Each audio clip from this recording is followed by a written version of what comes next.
Hello, I'm Nathan Tannenbaum with just some of the stories coming this weekend in the Las Vegas Review-Journal, in print and online. A makeshift memorial has sprung up where Metro Police Officer James Manor was killed in a crash with a suspected drunken driver while rushing to a domestic violence call early Thursday morning. The Review-Journal is learning more about the officer who graduated from Clark High School in Las Vegas in the late 1990s, as well as about the suspect, 45-year-old Calvin Darling, who reportedly told officers at the scene of the crash on Flamingo near Tenaya that he'd had 3 or 4 beers before getting behind the wheel of his pickup truck. Check in print and online for the latest.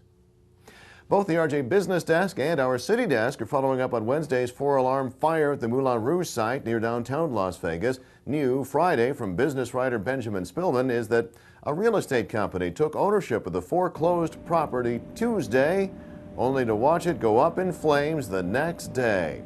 More about that, as well as our ongoing outreach to the West Side community for their thoughts on the troubled Moulin Rouge and its possible future.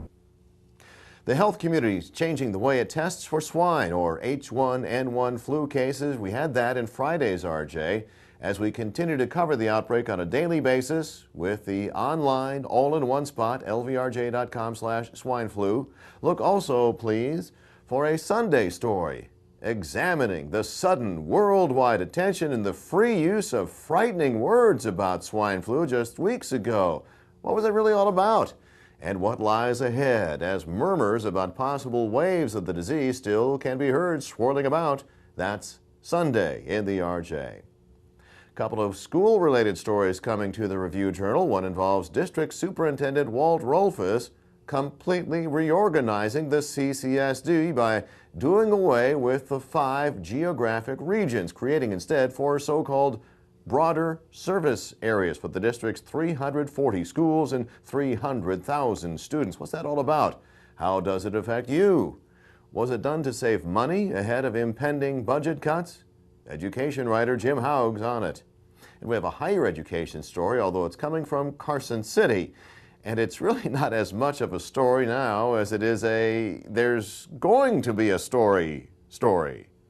See, there had been word that Friday was going to see some kind of consensus from Democratic state lawmakers on how to fund colleges and universities in light of Governor Gibbons' proposed 36% funding cuts. After 3 hours of closed-door discussions, Assembly Speaker Barbara Buckley said Friday, we'll be closing the higher education budget Monday afternoon.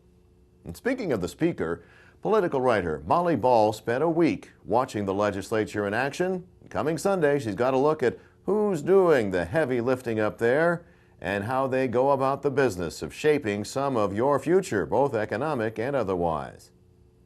Hey, better not forget Mom's Day Sunday, but we've also got something that, well, some unnamed snooty people in other parts of the country might consider kind of a surprise for this place in the desert. Las Vegas is home to the National Mother of the Year. Meet her Sunday. Now the weather. It is hotter than it's supposed to be this time of year. Average or normal highs in the first couple of weeks of May around 85. Obviously, we've been knocking on the door of triple digits this week. Record high temperatures generally between 100 and 105 for this period. Those are expected to remain intact. To track the official numbers from McCarran Airport and to get anytime, all the time forecast too, one easy place to go, lvrj.com/weather. And for breaking news 24/7, you're already here, reviewjournal.com.